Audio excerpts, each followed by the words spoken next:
बिस्मिल्लाहिर्रहमानिर्रहीम। Dear students, अस्सलाम वालेकुम। मैं हूं Ehsanullah. Welcome to my YouTube channel. Dear students, आज हम पढ़ने जा रहे हैं active voice and passive voice के लिए एक इंतहाई अहम टॉपिक, और वो है ट्रांजिटिव वॉइस इंट्रांजिटिव। जब हम एक्टिव वॉइस को पैसिव वॉइस में तब्दील करेंगे तो इसके लिए मैंने आपको कहा था कि मैं इंशाल्लाह ये आपको 5 नुकात में क्लियर कर दूंगा। ठीक है जी। अगर आपको टेंसेस मालूम है और आपको ये मालूम है कि किस टेंस में कौन सा वर्ब फॉर्म इस्तेमाल होता है और किस टेंस में कौन सा हेल्पिंग वर्ब इस्तेमाल होता है, ये अगर आपको मालूम है तो active voice and passive voice में आपको 5 नुकात में क्लियर कर देता हूँ। उन 5 नुक्तों में एक नुक्ता जो है वो एक्टिव ट्रांजिटिव और इंट्रांजिटिव वर्ब है। ठीक है जी।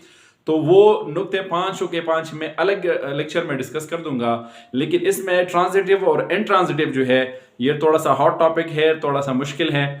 ठीक है जी। और इसमें बहुत सारे लोग जो है वो कंफ्यूज रहते हैं, तो इसलिए मैंने मुनासिब समझा कि इसको मैं एक अलग लेक्चर में डिस्कस कर लूँ। ठीक है जी।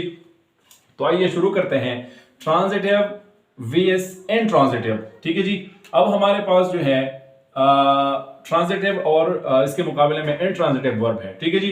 तो ट्रांजिटिव वर्ब, अब इन अल्फाज को आप समझे कि ट्रांजिटिव लफ्ज है पॉजिटिव, ट्रांजिटिव पॉजिटिव लफ्ज है, और इंट्रांजिटिव नेगेटिव लफ्ज है, इंट्रांजिटिव मनफी लफ्ज है। इन अल्फाज से आप आसानी से समझ सकते हैं।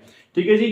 ट्रांजिटिव का मतलब यह है कि वो वर्ब जिसके पास अपना ही सब्जेक्ट हो और अपना ही ऑब्जेक्ट हो। आसान अल्फाज में समझाने की कोशिश कर रहा हूं, आपको कंफ्यूज नहीं कर रहा। आसान अल्फाज में हर वो वर्ब जिसके पास अपना सब्जेक्ट हो और अपना वर्ब हो उसको हम ट्रांजिटिव वर्ब कहते हैं। इसके मुकाबले में हर वो वर्ब जिसके पास अपना सब्जेक्ट तो हो लेकिन अपना वर्ब अपना ऑब्जेक्ट ना हो, वो वर्ब जिसके पास अपना सब्जेक्ट तो हो लेकिन ऑब्जेक्ट ना हो, तो इसको हम कहते हैं इंट्रांजिटिव। अब देखें, जिसके पास वो वर्ब जिसके पास सब्जेक्ट और ऑब्जेक्ट हो तो ये मुस्बत है, तो इसलिए हम कहते हैं कि ट्रांजिटिव वर्ब, ये ट्रांजिटिव लफ्ज मुस्बत है। ठीक है जी। इंट्रांजिटिव, जिसके पास सब्जेक्ट तो हो लेकिन ऑब्जेक्ट ना हो, सब्जेक्ट हो लेकिन ऑब्जेक्ट ना हो, तो इसको हम क्या कहते हैं? इंट्रांजिटिव। और ना होना मनफी है, तो इसलिए इंट्रांजिटिव लफ्ज मनफी। जब हम कहेंगे कि ये वर्ब ट्रांजिटिव है तो इसका मतलब ये है कि इसके पास अपना ही सब्जेक्ट है और अपना ही ऑब्जेक्ट है। लेकिन जब हम किसी वर्ब के बारे में कह रहे हैं कि ये इंट्रांजिटिव है तो इसका मतलब यह है कि इसका अपना सब्जेक्ट तो है लेकिन ऑब्जेक्ट नहीं है। मिसाल के तौर पर, मिसाल में कहता हूं कि Ali writes a letter, Ali writes a letter. अब देखिए, ये राइट्स हमारे पास क्या है? वर्ब है। लेकिन अब ये समझने की कोशिश करते हैं कि ये ट्रांजिटिव वर्ब है या इंट्रांजिटिव वर्ब है। तो ये है ट्रांजिटिव वर्ब, क्योंकि इसके पास ये है अपना सब्जेक्ट है और ये इसके पास ऑब्जेक्ट है। तो हर वो वर्ब जिसके पास अपना सब्जेक्ट और अपना ऑब्जेक्ट मौजूद हो तो इसको हम कहेंगे ट्रांजिटिव वर्ब। समझ आ गई? अब आप देखें कि हर वो वर्ब जिसके पास अपना सब्जेक्ट हो लेकिन ऑब्जेक्ट ना हो, लेकिन मिसाल के तौर पर मैं कह रहा हूं कि Ali goes to school, Ali goes to school, या मैं कहता हूं अली sleeps। अब देखें कि इस वर्ब के साथ ये तो सब्जेक्ट है, ठीक है जी, ये हमारे पास goes या go वर्ब है और इसके पास अपना सब्जेक्ट है, लेकिन टू स्कूल ये ऑब्जेक्ट नहीं है। ये एडवर्ब ऑफ प्लेस है या कॉम्प्लीमेंट है, लेकिन ये ऑब्जेक्ट नहीं है।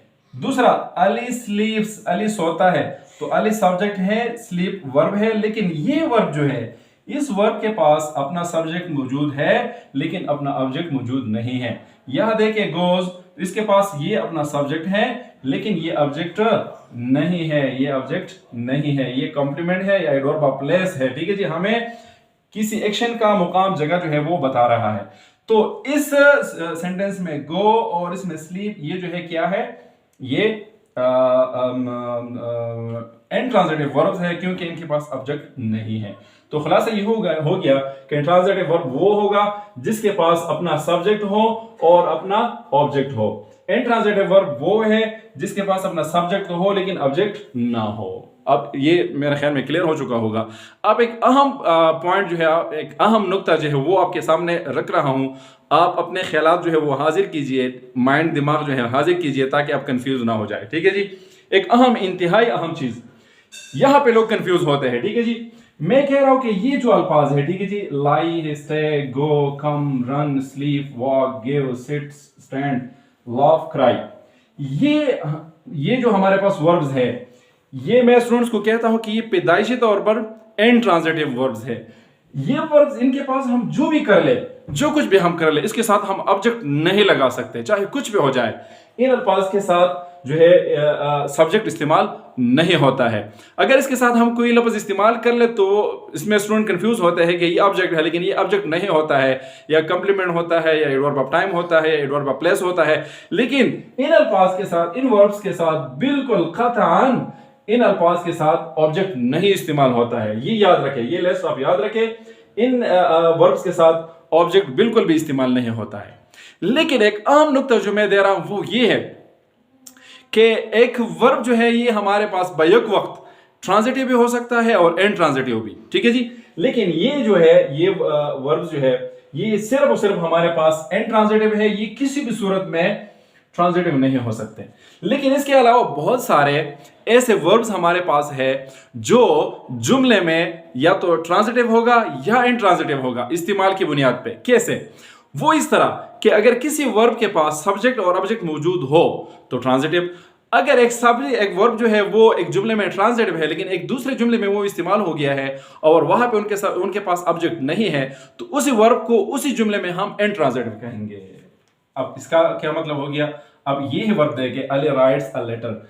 इस जुमले में चूंकि अली सब्जेक्ट है और ये वर्ब है और इसके साथ ये लेटर जो है ये क्या है? ये ऑब्जेक्ट है, ठीक है जी। ये हमारे पास सब्जेक्ट, ये वर्ब और ये ऑब्जेक्ट। तो चूंकि इस राइट्स के पास अपना ऑब्जेक्ट और अपना सब्जेक्ट है, इसलिए इसको हम ट्रांजिटिव कहते हैं। लेकिन ये राइट देखे, अब देखे इस जुमले में अली राइट्स, अब देखे तवज्जो से देखे, अली राइट्स इन दी मॉर्निंग,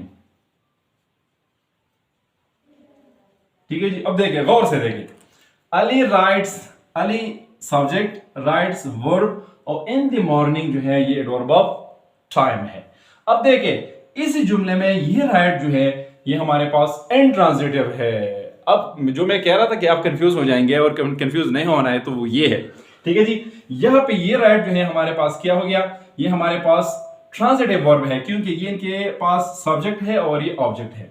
अब यही राइट इस जुमले में देखे कि अले हमारे पास सब्जेक्ट और ये हमारे पास वर्ब, लेकिन ये जो है हमारे पास ऑब्जेक्ट नहीं है, इसलिए इसी जुमले में, स्पेशली इसी जुमले में मैं कह रहा हूं, मैं जनरली नहीं कह रहा, इसी जुमले में कह रहा हूं, इसी जुमले में राइट जो है ये इंट्रांजिटिव वर्ब है। क्यों? इसलिए कि यहां पे इनके पास ऑब्जेक्ट नहीं है, और हर वो वर्ब जिसके पास सब्जेक्ट हो लेकिन ऑब्जेक्ट ना हो तो उसको हम इंट्रांजिटिव कहते हैं। एक दूसरा मिसाल लीजिए। मिसाल के तौर पर मैं कह रहा हूं कि दूसरा मिसाल लीजिए आसानी के साथ।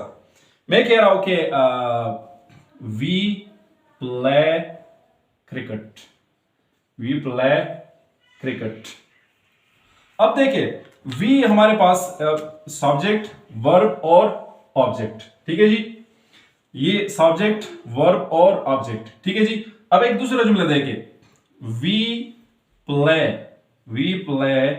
इन the ground, we play in the ground. अब देखिए, प्ले इस जुमले में वर्ब है, ये सब्जेक्ट है, लेकिन ये फिर एडवर्ब ऑफ प्लेस है, ठीक है जी।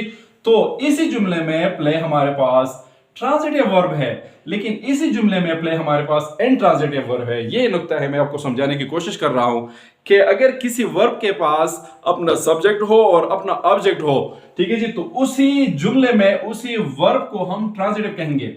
लेकिन अगर कोई वर्ब आया हुआ है जिसके पास अपना सब्जेक्ट तो है लेकिन ऑब्जेक्ट नहीं है, तो इसी जुमले में, स्पेशली इसी जुमले में, इसी वर्ब को हम इंट्रांजिटिव कहेंगे। शायद क्लियर हो चुका होगा। मुख्तसर खुलासा ये हो गया कि ट्रांजिटिव वर्ब वो होगा जिसके पास अपना सब्जेक्ट और अपना ऑब्जेक्ट मौजूद हो, इंट्रांजिटिव वर्ब वो होगा जिसके पास अपना सब्जेक्ट हो लेकिन ऑब्जेक्ट ना हो, ठीक है जी। और ये जो लेसन है चाहे हम क्या क्या कुछ भी कर ले, तो इन वर्ब्स के साथ बिल्कुल भी ऑब्जेक्ट इस्तेमाल नहीं होता है। अगर होता है तो वो कोई दूसरा लफ्ज होगा, ये वर्ब ऑफ प्लेस होगा, ये वर्ब ऑफ टाइम होगा, जो भी होगा, लेकिन कम से कम ऑब्जेक्ट नहीं होगा। चूंकि हम active voice and passive voice की कंटेक्स्ट में पढ़ रहे हैं, ठीक है जी, तो इसलिए हम वो जुमला पैसिव वॉइस में तब्दील कर सकेंगे जिसके पास अपना सब्जेक्ट और अपना ऑब्जेक्ट हो। हर वो वर्ब जिसके साथ ऑब्जेक्ट और सब्जेक्ट हो। इसका मिसाल आप इस तरह लीजिए कि कोई रिक्शा है जिसके 3 टायर्स हैं, 1 2 3। अगर एक ही टायर में कोई मसला हो, एक ही टायर खराब हो, तो गाड़ी नहीं चलेगी, ठीक है जी। इसी तरह आप active voice and passive voice का अमल तब कर सकेंगे, एक्टिव से पैसिव और पैसिव से एक्टिव, जब आपके पास ये 3 चीजें मौजूद हो, वर्ब हो और ऐसा वर्ब जिसके पास अपना ऑब्जेक्ट और अपना सब्जेक्ट हो, ठीक है जी। जिस तरह के रिक्शा के 3 टायर जरूरी है, इसी तरह active voice and passive voice के अमल के लिए हमारे पास वर्ब जुमले में और फिर इसके साथ ऑब्जेक्ट और सब्जेक्ट, ये तीनों जो इसी तरह जरूरी है जिस तरह के रिक्शा के लिए 3 टायर जो है वो क्या है, जरूरी है, ठीक है जी। अगर कोई टायर जो है खराब है, नहीं है, तो रिक्शा जो है वो नहीं चलेगी। इसी तरह अगर active voice and passive voice का अमल हम करना चाहते हैं और वहां पे हमारे पास क्या ना हो, वर्ब, सब्जेक्ट और ऑब्जेक्ट, ये तीनों अगर ना हो, तो रिक्शा की तरह फिर हम active voice and passive voice की गाड़ी नहीं चला पाएंगे। उम्मीद है क्लियर हो चुका होगा, ठीक है जी। अगर कोई कंफ्यूजन है तो जरूर कमेंट में अपने कंफ्यूजन